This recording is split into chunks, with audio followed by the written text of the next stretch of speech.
ഈ plywood piece ഉപയോഗിച്ച് ഇന്നിവിടെ ഉണ്ടാക്കുന്നത് ഒരു പക്ഷിക്കൂടാണ്. ഇത് ഞാൻ കട്ട് ചെയ്തിരിക്കുന്നത് 5.5 ഇഞ്ചും 5 ഇഞ്ചും എന്ന അളവിലാണ്. 5.5 ഇഞ്ച് നീളവും 5 ഇഞ്ച് ഉയരവും.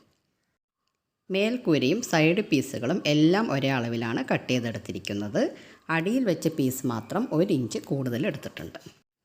പിന്നെ ഇതിൻ്റെ ബാക്ക് സൈഡും ഫ്രണ്ട് സൈഡും ഉള്ള പീസ് ഒരു പഴയ ഫോട്ടോ ഫ്രെയിമിൻ്റെ ബാക്ക് സൈഡിലുള്ള കഷ്ണം എടുത്തതാണ്. കാരണം പ്ലൈവുഡ് തികയില്ലായിരുന്നു ഇതിന് കൂടുണ്ടാക്കാൻ വേണ്ടിയിട്ട്. പിന്നെ അത് കട്ട് ചെയ്യാനും ഒരു മേൽക്കൂരയുടെ ആ ഷേപ്പിൽ കട്ട് ചെയ്യാനും ഒരു വി ഷേപ്പിൽ കട്ട് ചെയ്യാനും ബുദ്ധിമുട്ടാണ് എനിക്ക്. അതുകൊണ്ട് ഇതൊരു കാർഡ്ബോർഡാണ്, അപ്പോൾ അത് എടുത്തു. ഇനി ഇത് നമുക്ക് ആണിയടിച്ച് ഉറപ്പിച്ചെടുക്കാം. ഇതിപ്പോൾ താഴ്ഭാഗത്ത് 2 സൈഡും ആണിയടിച്ച് ഉറപ്പിച്ചെടുത്തിട്ടുണ്ട്. മുറിച്ച പീസുകളുടെ എല്ലാ വശവും സാൻഡ് പേപ്പർ ഉപയോഗിച്ച് മിനുസപ്പെടുത്തി എടുത്തിട്ടുണ്ട്.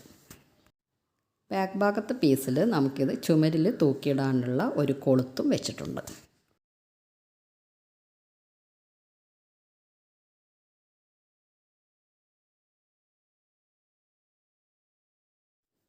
ഇത് ഫെവിക്രിലിൻ്റെ അക്രിലിക് പെയിൻ്റാണ്. ഇതുപയോഗിച്ച് നമുക്ക് പെയിൻറ്റ് ചെയ്തെടുക്കാം.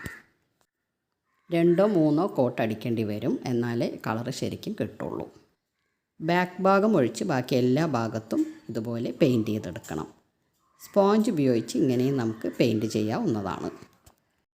ഒരു പ്രാവശ്യം പെയിൻറ്റ് ചെയ്ത് നന്നായി ഉണങ്ങിയതിന് ശേഷം അടുത്ത പ്രാവശ്യം പെയിൻറ്റ് ചെയ്തെടുക്കണം. എന്നിട്ട് ഇതിലേക്ക് എന്തെങ്കിലും ഡിസൈൻ നമ്മുടെ ഭാവനയ്ക്കനുസരിച്ച് കൊടുക്കാം. ഞാനിവിടെ ഇപ്പോൾ ഇത് ഒരു ബഡ്സ് ഉപയോഗിച്ചിട്ട് ചെറിയ ഡോട്ട്സ് ഇട്ട് കൊടുക്കുന്നുണ്ട്, കുറച്ച് ഒരു ഡിസൈനിന് വേണ്ടിയിട്ട്. ഇത് നന്നായിട്ട് ഉണങ്ങിയതിന് ശേഷം ഇതിപ്പോൾ നന്നായിട്ട് ഉണങ്ങിയിട്ടുണ്ട്. ഇനി നമുക്കിതിലേക്ക് ചെയ്യേണ്ടത് വാർണിഷാണ്, ക്ലിയർ വാർണിഷ്.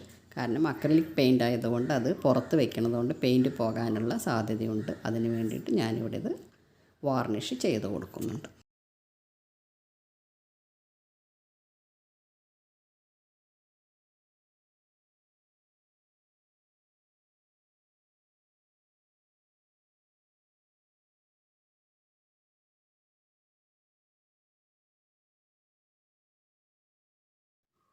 ഇതിപ്പോൾ റെഡി ആയിട്ടുണ്ട്. വാർണിഷൊക്കെ നന്നായിട്ട് ഉണങ്ങിയിട്ടുണ്ട്.